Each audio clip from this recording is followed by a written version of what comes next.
Lecture du recueil de poèmes Brume de Fjord de René Vivien, réalisé par l'Alliance française de Florianopolis, par Carolina Mayor, Aïda Cunha, Marcela Imperiano et Marilyn Pélican. Les vents. Comme je m'acheminais vers la colline, je rencontrai le vent du nord. Il était vêtu d'un grand manteau de neige et sa couronne de glaçons étincelait. Il me dit « Laisse-moi t'emporter vers les immuables blancheurs. Tu verras les aurores incomparables, les mers immobiles et lumineuses, les montagnes de cristal qui flottent sur les eaux et les solitudes pâles au fond de l'éternel silence. » Je répondis au vent du nord. Mon âme est retenue au village par le sourire indécis d'une vierge. Le vent du nord s'enfuit dans un frisson d'ailes. Comme je m'acheminais vers la colline, je rencontrai le vent de l'est. Il était vêtu de pourpre et sa couronne de rayons flamboyait. Il me dit « Laisse-moi t'emporter vers la lumière. Tu verras le faste des couleurs, les dorures des pagodes aux clochetons bizarres, le chatoiement soyeux des robes de moussemée et la naissance glorieuse du soleil. » Je répondis au vent de l'est. Mon âme est retenue au village par le sourire indécis d'une vierge. Le vent de l'est s'enfuit dans un frisson d'ailes. Comme je m'acheminais vers la colline, je rencontrai le vent du sud. Il était vêtu d'or et sa couronne d'étoiles resplendissait. Il me dit « Laisse-moi t'emporter vers l'azur, tu verras les forêts aux végétations paradoxales, la grâce des lionnes et la subtilité des panthères, les reptiles indolents et splendides, les temples et les ruines, les sphinx accroupis dans les déserts, les oasis et les mirages, et l'inexprimable magnificence des fleurs. » Je répondis au vent du sud, « Mon âme est retenue au village par le sourire indécis d'une vierge. » Le vent du sud s'enfuit dans un frisson d'ailes. Comme je m'acheminais vers la colline, je rencontrai le vent de l'ouest. Il était vêtu de vert tendre et sa couronne de perles rayonnait. Il me dit « Laisse-moi t'emporter vers la mer. Tu verras l'infini des horizons ruisselants et le charme mystique des brumes, le passage des voiles dont la blancheur légère se colore vers le soir, de violet et d'orange, et l'étendue fabuleuse des océans. » Je répondis au vent de l'ouest. Mon âme est retenue au village par le sourire indécis d'une vierge. Le vent de l'ouest s'enfuit dans un frisson d'ailes. Le cygne noir. Sur les ondes appesanties flottait un nuage de cygnes clairs. Ils laissaient un reflet d'argent dans leur sillage. Vu de loin, ils semblaient une neige ondoyante. Mais un jour, ils aperçurent un cygne noir dont l'aspect étrange détruisait l'harmonie de leurs blancheurs assemblées. Il avait un plumage de deuil et son bec était d'un rouge sanglant. Les cygnes s'épouvantèrent de leurs singuliers compagnons. Leur terreur devint de la haine, et ils assaillirent le cygne noir si furieusement qu'il faillit périr. Et le cygne noir se dit « Je suis las des cruautés de mes semblables qui ne sont pas mes pareils. Je suis las des inimitiés sournoises et des colères déclarées. Je fuirai à jamais dans les vastes solitudes. Je prendrai l'essor et je m'envolerai vers la mer. Je connaîtrai le goût des âcres brises du large et les voluptés de la tempête. Les ondes tumultueuses berceront mon sommeil et je me reposerai dans l'orage. La foudre sera ma sœur mystérieuse et le tonnerre mon frère bien-aimé. » Il prit l'essor et s'envola vers la mer.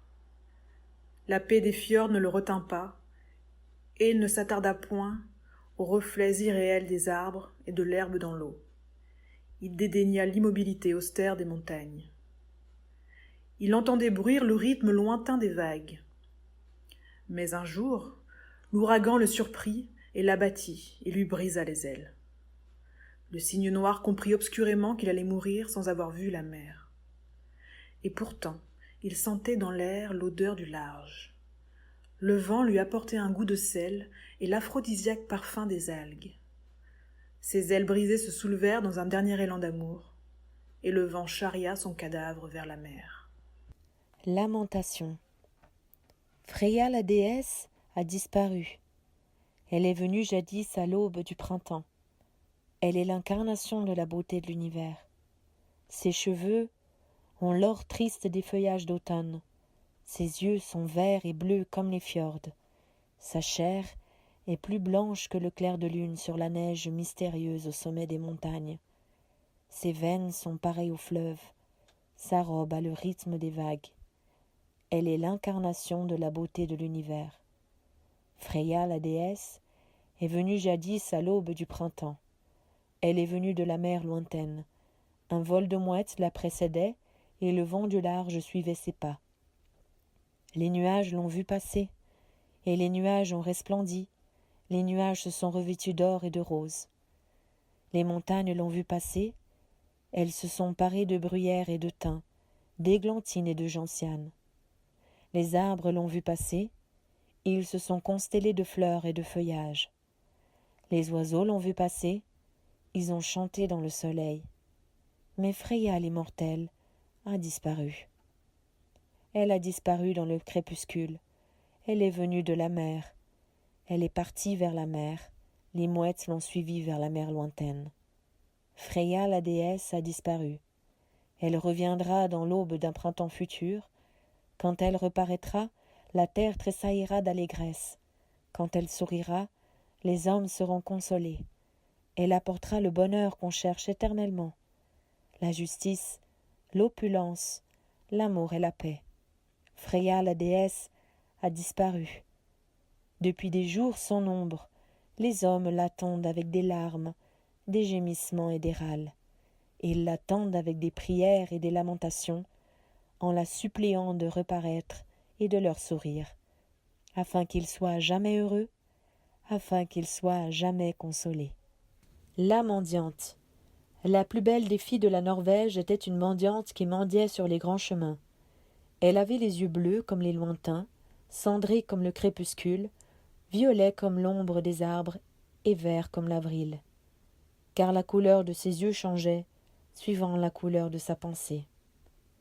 La plus belle des filles de Norvège était une mendiante qui mendiait sur les grands chemins. Et elle tira profit de la blancheur de sa chair en se prostituant à tous ceux qui passaient sur la route. Il advint qu'on célébra devant le roi la beauté de cette femme. Le roi la fit appeler près de lui, mais elle ne se rendit point à son appel, car elle aimait le vent et la poussière des grands chemins.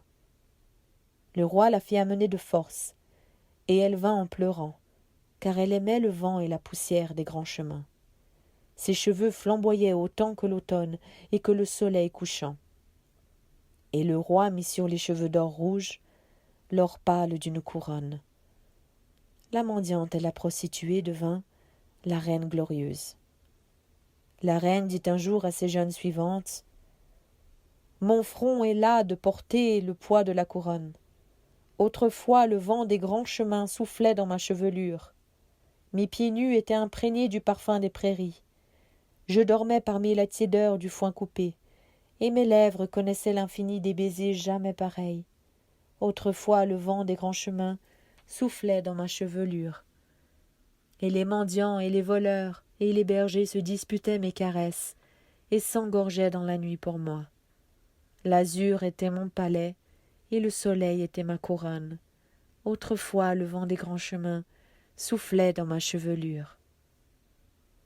Et, lorsque tomba la nuit, elle se glissa hors de la couche royale et s'enfuit vers les grands chemins. Longtemps, on la chercha au fond des solitudes et des ravines, et l'on retrouva son corps sous les bluets et les pâquerettes. Un de ses amants des grands chemins l'avait égorgée pendant la nuit. On la laissa dormir parmi le foin coupé. Le vent des grands chemins soufflait dans sa chevelure. Autour d'elle flottait le parfum des prairies. Les morts. Je cueillis la fleur mystérieuse qui prend racine dans le corps des morts. J'emportai la lampe funèbre qui brûle sur les tombes, et je pénétrai jusqu'au domaine des morts afin d'obtenir d'eux le secret de leur oubli des choses et de leur enviable paix. une vierge dormait dans un cercueil d'ivoire. Elle dormait d'un sommeil pur qui ne traversait point l'ombre d'un songe. Elle dormait très blanche en un cercueil d'ivoire. Je touchais ses lèvres avec la fleur mystérieuse qui prend racine dans le corps des morts. Et la morte parla d'une voix alanguie. Je dors sans rêve sous la terre parfumée, parce que je n'ai point connu l'amour. Et ses lèvres se turent, souriantes. Un roi était enseveli en un cercueil d'or. Je touchais ses lèvres avec la fleur mystérieuse, et le roi répondit, « Je dors d'un sommeil heureux sous la terre. J'ai connu le fracas des assauts, la sonorité des clairons et les cris des batailles, le piétinement des armées, l'angoisse ardente des luttes et l'éclat des victoires. J'ai connu la toute-puissance, l'orgueil et la splendeur sans limite et le vaste rayonnement d'une couronne. Mais je n'ai point connu l'amour, et c'est pourquoi je dors sans regret sous la terre. » Un prophète dormait en un cercueil d'ébène. Je touchais ses lèvres avec la fleur mystérieuse, et le prophète répondit, « Je dors d'un sommeil paisible sous la terre. Je sais le secret des espaces et des nombres, des océans et des aurores. J'ai interrogé les astres et les silences.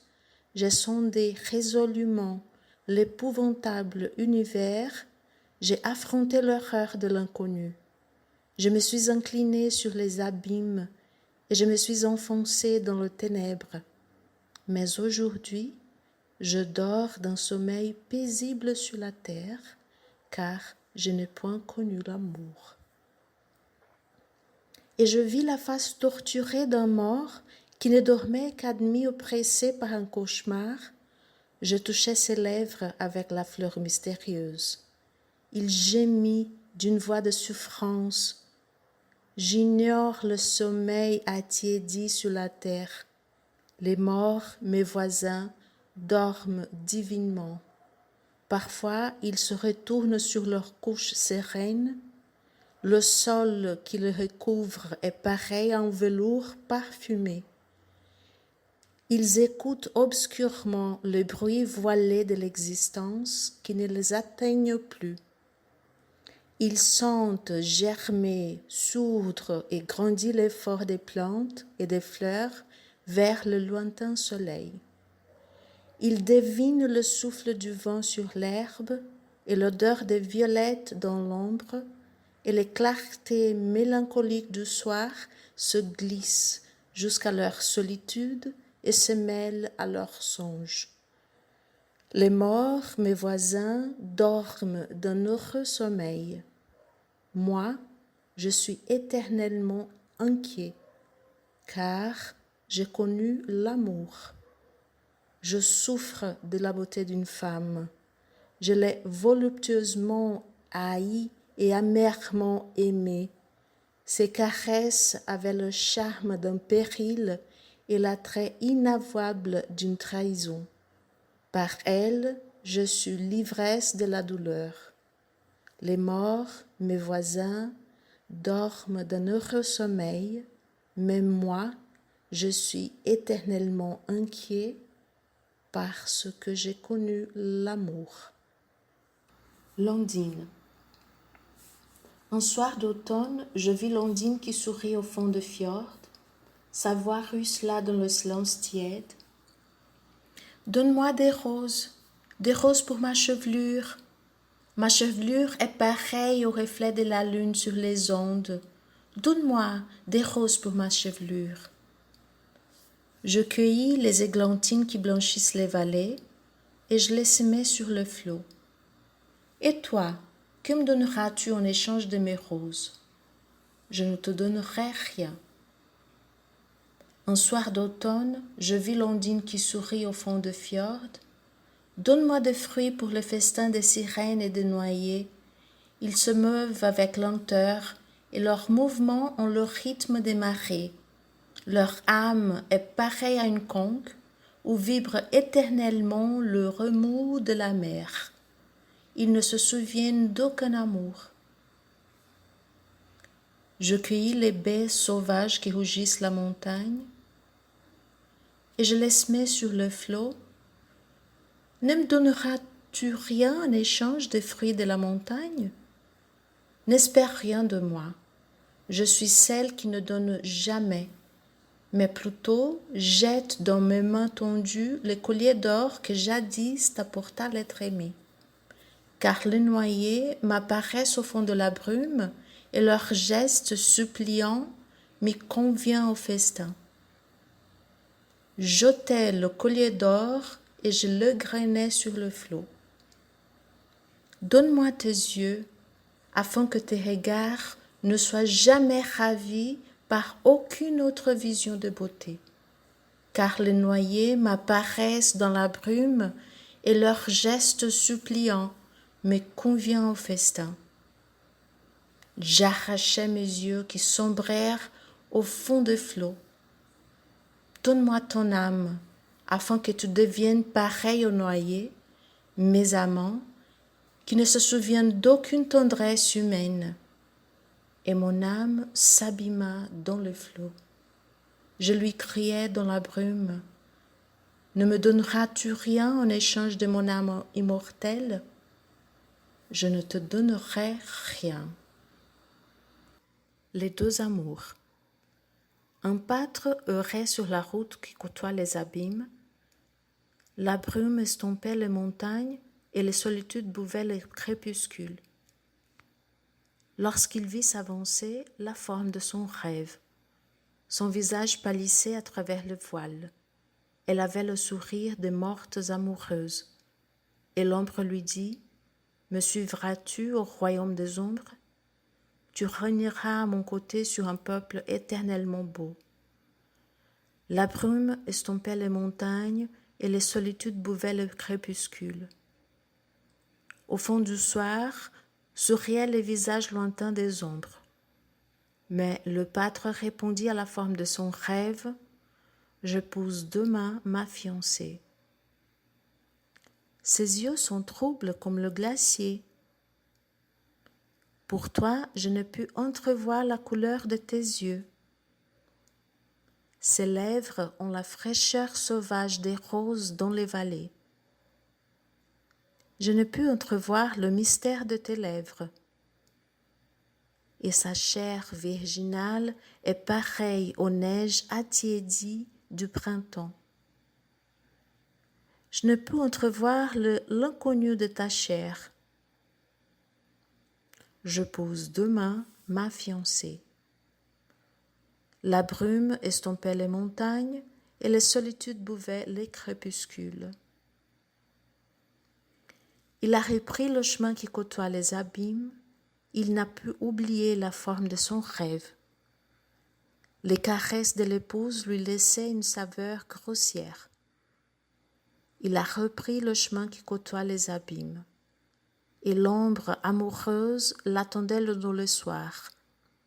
Elle lui dit, « Ô toi qui ne sais choisir, ô toi qui hésites éternellement, me suivras-tu sans crainte dans le royaume du songe ?» Et le pâtre répondit à la forme de son rêve, « Je n'ose abandonner à tout jamais la terre des vivants. Je ne puis abandonner à tout jamais l'épouse. Mais à l'heure du soir, je descendrai avec toi dans les royaumes des ombres, et pendant 1 heure, je t'aimerai. »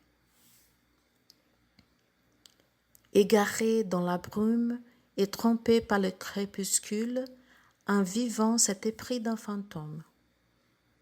À l'heure du soir, le pâtre descendit avec l'amoureuse mystique dans les royaumes des ombres, où les roses mêmes ont des étranges pâleurs, où les oiseaux ne chantent plus, où les lèvres n'ont point de baisers, mais où le reflet, plus beau que les couleurs, et les échos, plus doux que le son, n'heurtent jamais la paresse du rêve. Égaré dans la brume et trompé par le crépuscule, un vivant s'était pris d'un fantôme. Pendant 1 heure, il fut roi dans le royaume des ombres. Le trône de cristal incrusté d'émeraude illuminait la salle du festin. Sur le sol, autour de murs d'ivoire, parmi les coupes et les aiguières, des fleurs de neige étaient répandues. Auprès de la forme voilée, le pâtre songeait avec mélancolie que les vins du festin royal n'accordaient point l'ivresse, et que les lèvres des ombres amoureuses ignoraient le baiser. Il se souvenait des étreintes de l'épouse, étant de ceux qui ne savent point choisir, de ceux qui hésitent éternellement. La brume estompait les montagnes, et les solitudes buvaient les crépuscules. Les rivaux. J'ai connu des âmes sans repos, dont la pensée demeure parmi le vivant. Dans un village de Nofior, 2 hommes se haïssaient d'une haine profonde, car leur richesse était égale et de leur enfance ils avaient été rivaux. Le bruit de leur querelle attristait le soir. Enlincelée de voiles de crépuscule, la mort descendit dans le village. Elle apparut à l'un des rivaux et le mena par la route de neige sans avril. Le survivant se réjouit en s'attablant au banquet. Et l'aurore ne put dissiper son ivresse. Il tenait le bonheur dans le creux de sa main. Son domaine s'élargit, ses trésors s'amoncelèrent, il aima et il fut aimé. Celle qu'il aima et dont il fut aimé était plus claire que les sources du printemps. On voyait dans ses yeux l'ombre violette des fougères sur les montagnes. Vierge, elle aima pour la première fois.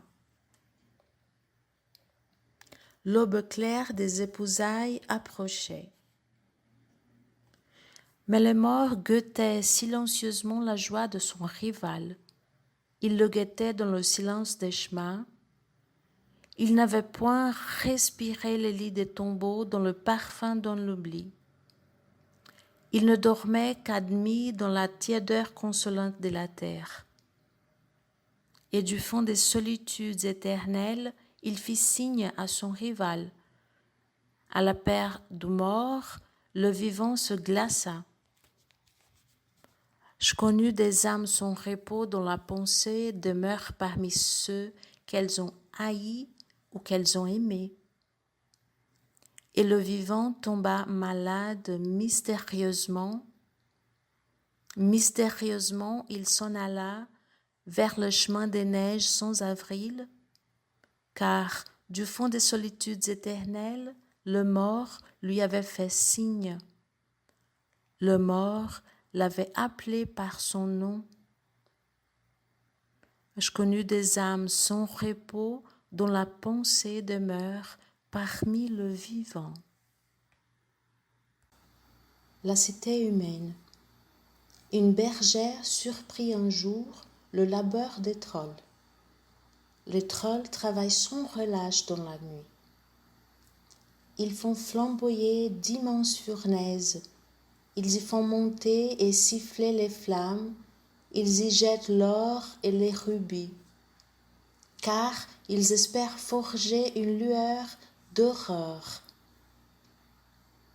Les trolls travaillent sans relâche dans la nuit. Et la bergère dit aux trolls laborieux, « Pourquoi vous agitez-vous ainsi dans les ténèbres ?» Et les trolls leur répondirent, « Nous ne le savons pas. » La bergère dit aux trolls laborieux, « Jamais votre labeur n'enfantera un rayon d'aurore. Et vous êtes las de travailler dans la nuit. Quittez vos enclumes et vos lourds marteaux et montez vers le soleil. Le vent du matin souffle à travers le blé. les coquelicots rougissent l'herbe humide, et le ciel se reflète au fond des fjords lumineux. Vous êtes las de travailler dans la nuit. Jamais votre labeur n'enfantera une lueur d'aurore. Quittez vos enclumes et vos lourds marteaux et montez vers le soleil. Le troll lui répondirent: Nous ne savons pas le chemin qui mène au soleil. Laissez-nous à notre labeur dans la nuit. Et la bergère dit une dernière fois: Pourquoi vous vous obstinez à votre tâche éternellement vaine? Et les trolls lui répondirent: Nous ne le savons pas. Le troll travaille sans relâche dans la nuit. La vieille. Il est au cœur de la vallée un étang que l'on nomme l'étang mystérieux. Sur les eaux noires, jamais un roseau n'a frissonné, jamais un nénuphar n'a fleuri. On le nomme l'étang mystérieux car il est insondable et terrible, et nul n'en avait connu le fond. Lorsque l'homme, le plus audacieux des villages environnants, résolut de découvrir le secret, il plongea dans l'onde opaque où le vent même venait s'évanouir sans jamais l'émouvoir d'un tressaillement. Il plongea dans l'abîme dont nul n'avait jamais connu le fond. Et pendant 3 jours et 3 nuits, il tomba vertigineusement dans le vide. Enfin il perçut une lueur d'aurore, et il entra dans la lumière. Au-dessus l'eau noire tournoyait. L'homme était dans un jardin où les fleurs lui révélaient des étranges dessins et des souffles inconnus.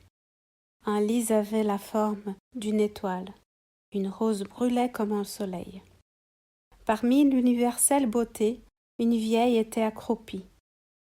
Elle étalait cyniquement la hideur des taupes et des crapauds. Voûtée, elle semblait fléchir sous les poids des siècles. De ses yeux éteints, elle regarda fixement l'intrus. En vérité, elle avait la hideur des taupes et des crapauds. Et elle lui dit: Je sais tout le secret de l'amour. L'homme se détourna, pris de dégoût, mais elle reprit: Je sais toutes les voluptés.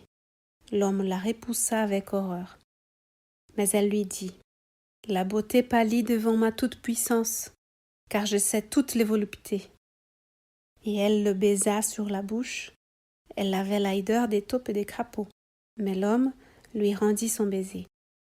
Le plus audacieux des hommes n'a jamais réparu dans son village. Il demeure à jamais enchaîné par les monstrueux enlacements. Il est, au creux de la vallée, un étang que l'on appelle l'étang mystérieux. L'épouse acariâtre. Le meunier du village avait épousé la fille d'un fermier. Elle avait des pâles yeux bleus, mais sa bouche se fronçait d'un pli méchant. Le mariage du meunier fut assombri d'infortune, car sa femme, acariâtre et jalouse, ses paroles tourbillonnaient comme le vent dans les ailes du moulin. Dès l'aurore, et durant tout le jour, et durant le soir et la nuit, le meunier subissait les incessants reproches et les âpres querelles, parce que dans la petite église, il avait longuement regardé la plus blonde des filles du village. Sa vie, pendant des longs mois, fut plus amère que celle du captif au fond de la geôle.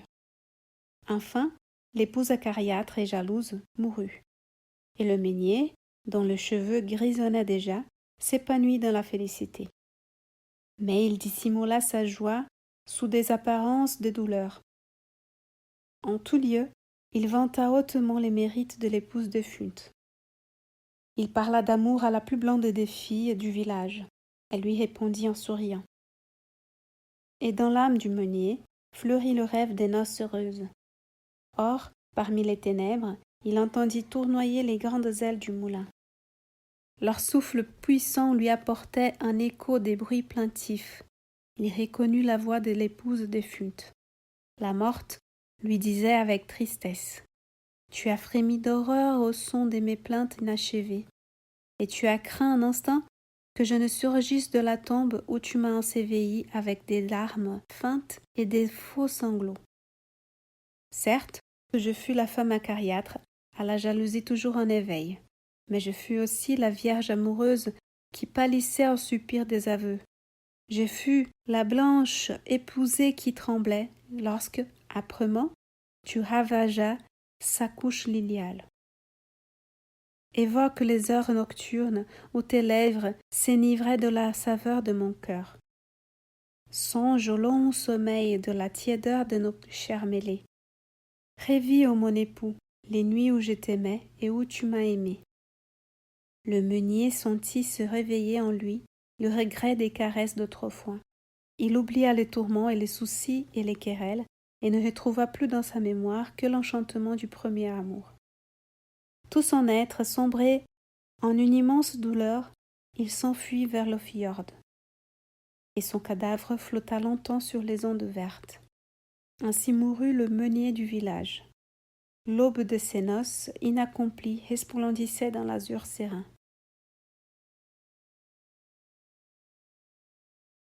Les fleurs sans parfum.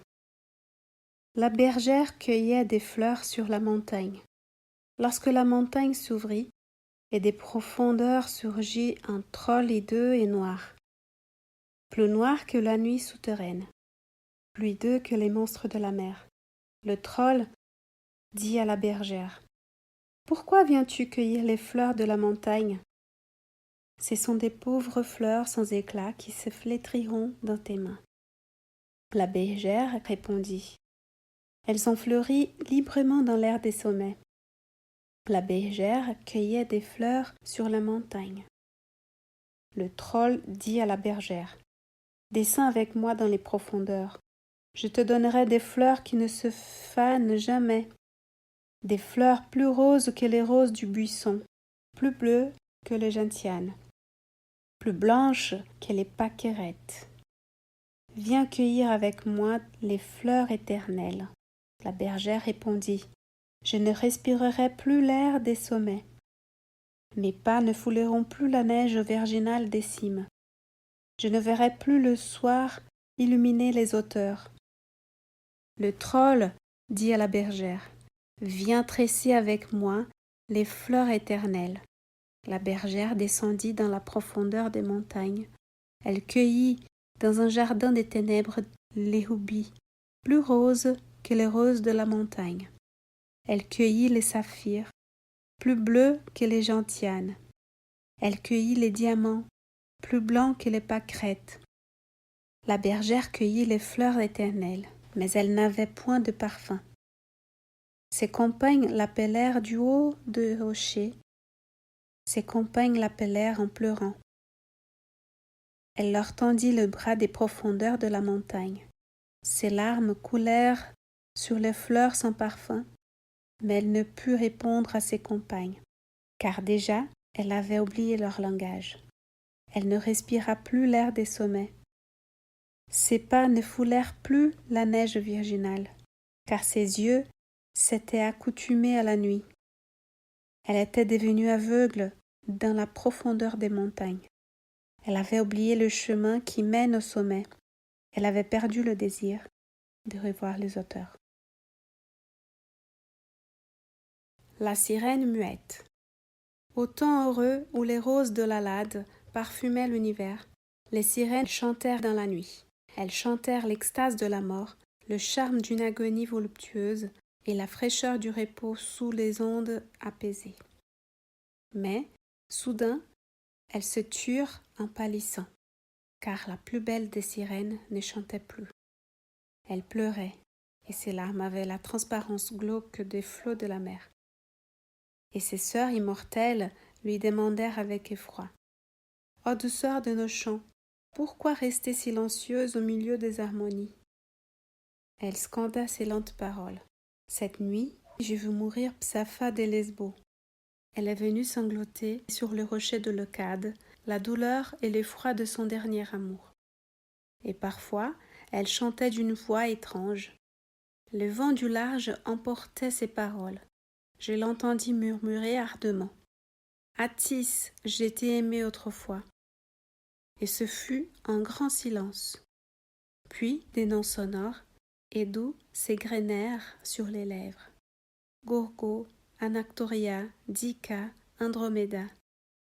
Elle évoqua des chevelures et des parfums, des reflets et des échos, des frissons d'étoffes et des rayons d'étoiles, des sourires et des paroles, des aveux des vierges et des effluves de roses, tout l'incomparable passé.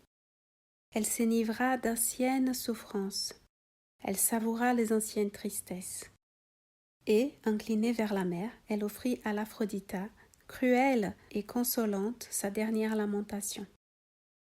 Immortelle Aphrodita, fille des Zeus, tisseuse des ruses, toi dont le trône est de 1000 couleurs, je te supplie de ne pas briser mon âme dans la détresse et dans l'angoisse, ô souveraine. Car, même au désespoir suprême, elle ne pouvait maudire la déesse qui lui versa jadis tant d'amères félicités. Elle s'est jetée éperdument dans la mer, et je vis la pâleur lointaine de son corps emporté par les vagues. Et c'est pourquoi, ô mes sœurs, je ne chanterai plus. Elle pleura, et ses larmes avaient la transparence glauque des flots de la mer. Conte du 2 novembre. Parmi le charme atténué des meubles anciens, revêt celui qui les avait si avidement, si obstinément acquis. Sa collection de raretés antiques était peut-être sans rivale, et songeant aux années d'études et de fouilles, il se glorifia de sa longue patience et de la victoire consommée. Une vieille horloge sonna lentement, doucement, d'un timbre comme alourdi par le poids du passé. Minuit. Un nouveau jour éclosait dans les ténèbres. Au fond des chambres ensommeillées, frissonna un léger bruit, léger comme un pas de femme, sinistre pourtant, comme le craquement du bois d'un cercueil. Et le vieil amateur, soudain réveillé de la paresse qui le berçait, sentit l'horreur de l'inconnu le saisir dans la nuit. Le bruit s'accentua, s'approfondit, se rapprocha. Les coins d'ombre s'emplirent de mystère, et le silence se peupla de visions. Tout un peuple de fantômes remua autour du vieillard pétrifié. Spectres étranges et disparates, de toutes les époques et de tous les pays. Puisant enfin un peu de courage dans son épouvante, le savant parvint à distinguer parmi la foule d'ombres des formes et des visages. Son regard presque éteint s'arrêta sur un vieux noble anglais, dont le costume pittoresque évoquait les temps de la reine Anne. Le ventre replet faisait saillir le gilet de soie bleue semé de fleurs gracieusement roses. Le nez s'allumait, ardent, au milieu du visage congestionné. Le jovial revenant symbolisait la paix, l'ordre, le bien-être, la bonne chère, l'importance et la dignité. Et les lèvres sensuelles s'agitaient. « Qui es-tu » interrogeait un écho de voix où perçait une inflexion de courroux. « Comment usurpes-tu le bureau où laborieusement, pendant de longues années, j'écrivis mes mémoires, souvenirs pâlis d'une jeunesse d'aventure et d'héroïque débauche. Tu n'as même pas su découvrir le tiroir secret, si ingénieusement dissimulé, où dort, dans un éternel parfum d'amertume et de douceur, la dernière lettre que m'envoya la bien-aimée. Car de toutes les femmes qui passèrent dans mon existence, je n'aimais qu'une vierge. Elle avait des yeux de la couleur de l'eau de mer, des yeux doux comme un reflet. De son corsage à peine entr'ouvert montait une odeur d'aubépine et de feuillage. Et jamais je ne la possédais. Mais que sais-tu de ces choses, toi qui dédaignes les étreintes et laisses couler les quelques heures de ton existence parmi l'ombre apaisée de l'autrefois? Toi dont le sang placide n'a jamais brûlé de la fièvre des combats, qui n'a jamais aspiré comme la fumée des vins la vapeur rouge du sang versé. Que fais-tu de mon épée glorieuse? Gronda la voix profonde d'un croisé dont l'armure blanchissait sous les rayons des étoiles. Lorsque je revins rassasié de carnage vers ma blanche châtelaine dont la tendresse était mêlée d'effroi, mes caresses avaient le relent âpre et voluptueux de la mort. Un Chinois, dont le masque se tordait dans d'affreuses grimaces et qui jetait avec volubité d'incompréhensibles paroles, tournait autour du gong de bataille. Il semblait se lamenter de n'entendre plus le retentissement prolongé qui l'invitait au massacre. Une vieille ménagère hollandaise à la ruche immaculée, pareille à un portrait de Rembrandt, cherchait en vain dans une commode pensue le linge délicat et doux au toucher qu'autrefois elle y rangeait avec tant d'ordre méticuleux. Un jeune Florentin, aux yeux de fille perverse, éphèbe étrange, dont le corps avait des souplesses féminines, remettait à son doigt l'anneau dont l'émeraude creuse recelait jadis un poison secret et mortel. 10 pirates portugais se disputaient à coups de dague le butin payé de leur sang. Des seigneurs de la cour de Louis XIII discutaient le mérite d'une pointe du cavalier marin. Le vieil érudit sentait vaciller sa raison, lorsque ses yeux errants furent captivés par une délicate et poétique vision de marquise. La pâleur des cheveux poudrés atténuait la gaieté du jeune visage. Les impatientes lèvres semblaient brûler sous des baisers invisibles. Les mains avaient la douceur du velours. Les paupières palpitaient et les prunelles s'embrumaient d'inexprimables langueurs. Dans la voix chantait l'écho des anciens aveux. « Je m'attriste, disait-elle, à la pensée que ton lourd sommeil se vautre dans ce lit, enguirlandé de roses d'or, où j'ai si merveilleusement aimé. Que sais-tu de l'amour, toi qui dors solitaire? C'est sur un oreiller sans repos que jadis j'ai répandu la neige odorante de ma chevelure. Mes lèvres avaient le parfum d'une fleur et la saveur d'un fruit. Les instants de la nuit passaient ardents et brefs comme les éclairs d'été. Et lorsque je m'endormais enfin, brûlante et lassée, c'était pour rêver encore d'enlacement et d'étreinte. Le goût de l'amour me consume dans la mort, et je suis revenue, insatiable amante, afin de chercher l'ombre des baisers dont le souvenir me tourmente dans l'au-delà. Car rien de l'infini ne vaut l'heure d'incertaine volupté. Une lueur de crépuscule l'interrompit. C'était l'aurore. La clarté grise s'élargit, se rapprocha, et devant le jour qui dissipe les illusions et ramène la vérité, les fantômes se dissipèrent. Légende du saule. Les premiers souffles du printemps s'attiédissaient. Les forêts étaient lourdes de la vie intarissable des plantes et du rut des animaux. Les nymphes violées s'évanouissaient de leurs amoureuses blessures, et les hamadryades elles-mêmes, dans leurs temples d'écorce et de feuillage, n'étaient plus à l'abri de l'attaque des faunes. Lasse de l'universel accouplement, infiniment lasse de contempler la brutalité des étreintes, la plus jeune parmi les hamadryades avait élu comme retraite un arbre aux feuilles presque blanches et mélancoliquement tombantes qui prolongeaient sur le fleuve leurs reflets d'argent. Assoiffée de la limpidité, de l'innocence de l'eau, elle se pencha avidement vers la clarté mouvante et sonore des ondes. Et elle supplia les divinités du fleuve de lui accorder la fraîcheur du repos et l'oubli des caresses. Comme elle s'inclinait, elle crut apercevoir une chevelure aux blondeurs pâles flottant à la surface de l'eau avec des fluidités d'algues. Et, se rapprochant davantage de cet éclair humide, elle crut voir des yeux, d'un bleu subtil comme le bleu des flots, un regard mobile et fuyant comme le flux et le reflux de la rivière elle-même. Divinement et terriblement éblouie, elle vit la naïade lui sourire d'un sourire qui semblait attirer et promettre, et elle eut le pressentiment des mortels amours. Revenue à la conscience d'elle-même, elle chercha de nouveau, mais en vain, l'illusion mystérieuse de ce visage. Le songe avait disparu. Un frémissement de l'eau marquait seul la place où tremblait l'ondoyant sourire limpide. Elle s'inclina davantage, toujours plus éprise de cette ombre de naïade, de ce rêve de beauté fugitive et d'amour incertain. Ses cheveux, d'un vert argenté, trempèrent dans le fleuve et se mêlèrent aux roseaux et aux iris blancs. Un frisson d'épouvante et de désir fit tressaillir jusqu'aux racines de l'être son long corps flexible et frêle. Elle attendit. Par un clair de lune d'hiver, elle crut avoir retrouvé la chevelure pâle, lumineusement répandue, mais ce n'était qu'un étincellement de l'eau frinossonnante d'étoiles. Alors, elle désespéra. Les nénuphars, Ces lys étranges des lacs et des rivières, jaillis du sommeil de l'onde, chastes et froids comme elles, les nénuphars semblaient les fronts noyés des vierges amoureuses qui, jadis, avaient cherché l'oubli dans la profondeur du lit fluvial. Les iris blancs avaient la mélancolie des délaissés. Tout pleurait la tristesse et l'abandon. Dans un élan de passion et de prière, la Madriade jeta un dernier appel vers les remous nocturnes.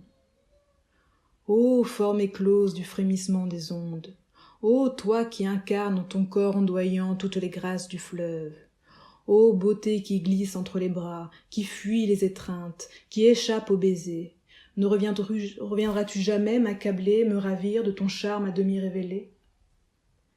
Nul souffle ne frôla le sommeil des flots, et la Madriade, amie du saule, comprit que l'attente de l'amour est vaine comme le sourire de l'eau qui lui fit entrevoir l'image perfide d'une naïade. Mais, possédant la vie immortelle de toutes les divinités de l'impérissable Hélas, elle ne put oublier sa douleur. Elle est l'affligée, elle est l'inconsolable, et pleure éternellement dans les fleuves ses longues larmes vertes. L'impossible perfection. Un homme, soucieux de développer son âme jusqu'à la perfection, méditait longuement les paroles des saints et des prophètes. Le Christ, songea-t-il, ne fut point l'être parfait.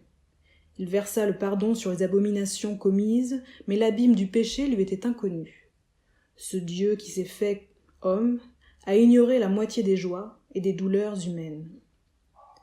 Il fut étranger à l'éblouissement du désir et aux angoisses magnifiques du remords. Celui qui n'a point péché n'est point l'être parfait. Et l'homme qui aspirait à la beauté absolue de son âme décida de connaître toutes les défaillances et toutes les luxures qui damnent et qui sauvent les hommes. Il voulut savoir le charme du meurtre. Et, sachant que la vie moderne n'offre qu'un sol appauvri où s'étiole la fleur sanglante du crime, il s'enfuit vers les ardents et libres espaces. Parmi l'or des coupes renversées et dans le souffle des roses, il ordonna de brûler des femmes nues. Il inventa de raffinés supplices où l'amour épousait la mort. Avant de les crucifier, il s'enivra de la passivité des éphèbes, de la pollution des enfants. Un soir, il incarna l'héliograbale. Une nuit, il ressuscita Néron. Puis, lassé, il revint vers l'incomplète civilisation. Il fut le joueur dont la marche triomphale sème des milliers de ruines. Autour de sa demeure grimaçaient des visages de faim et de désespoir. Il avait entendu l'appel des détresses et le râle des suicidés. Dans la pourpre d'un crépuscule d'été, il viola sa sœur, et secrètement, il tua son père. Il fut le voleur anonyme qui détrousse les passants dans le mystère des rues et dans l'ombre des routes. Il fut le vulgaire assassin qui s'endort sur le cœur attendri d'une prostituée. Il connut tous les dégoûts, toutes les hontes, toutes les lâchetés et toutes les gloires. Puis, retrouvant la large paix des campagnes d'automne, il songea au repentir. Il se souvint de ses aspirations surhumaines d'autrefois. Mais, devant l'insignifiance de ses crimes, devant la médiocrité des forfaits les plus énormes, il ne put goûter le sombre et mystique splendeur du repentir. Il rêva d'une mort magnanime qui laisserait au fond du cœur des êtres un éternel reflet d'horreur et de pitié. Et la fièvre banale vint, un jour, le surprendre dans son lit. Ainsi passa celui à qui il avait manqué peu de choses pour devenir l'être parfait. La Genèse profane. Avant la naissance de l'univers, existaient deux principes éternels, Jéhovah et Satan. Jéhovah incarnait la force, Satan la ruse. Or, les deux grands principes se haïssaient d'une haine profonde. En ce temps-là, régnait le chaos. Jéhovah dit « Que la lumière soit », et la lumière fut. Et Satan créa le mystère de la nuit. Jéhovah souffla sur l'immensité, et son haleine fit éclore le ciel. Satan couvrit l'implacable azur de la grâce fuyante des nuages. des mains laborieuses de Jéhovah, surgit le printemps. Satan rêva la mélancolie de l'automne. Jéhovah conçut les formes robustes ou sveltes des animaux. Sous le furtif sourire de Satan jaillirent les fleurs. Jéhovah pétrit de l'argile, et de cette argile il fit l'homme. De l'essence même de cette chair fleurie, idéalisée, la chair de la femme, œuvre de Satan. Jéhovah courba l'homme et la femme sous la violence et l'étreinte. Satan leur apprit la subtilité aiguë de la caresse. Jéhovah forma de son haleine l'âme d'un poète. Il inspira Laëd d'Ionie, le puissant Homère. Homère célébra la magnificence du carnage et la gloire du sang versé, la ruine des villes, les sanglots des veuves, les flammes dévastatrices, l'éclair des épées et le choc des combats. Satan s'inclina vers le couchant, sur le repos de Sapha, la lesbienne. Et elle chanta les formes fugitives de l'amour, les pâleurs et les extases, le déroulement magnifique des chevelures, le brûlant parfum des roses, l'arc-en-ciel, trône de l'Aphrodita, l'amertume et la douceur de l'Éros, les danses sacrées des femmes de la Crète autour de l'autel illuminé d'étoiles, le sommeil solitaire tandis que sombre dans la nuit la lune et les Pléiades, l'immortel orgueil qui méprise la douleur et sourit dans la mort et le charme des baisers féminins, rythmés par le flux assourdi de la mer, expirant sous les murs voluptueux de Mytilène, de Mytilène, de Mytilène, de Mytilène, de Mytilène, de Mytilène.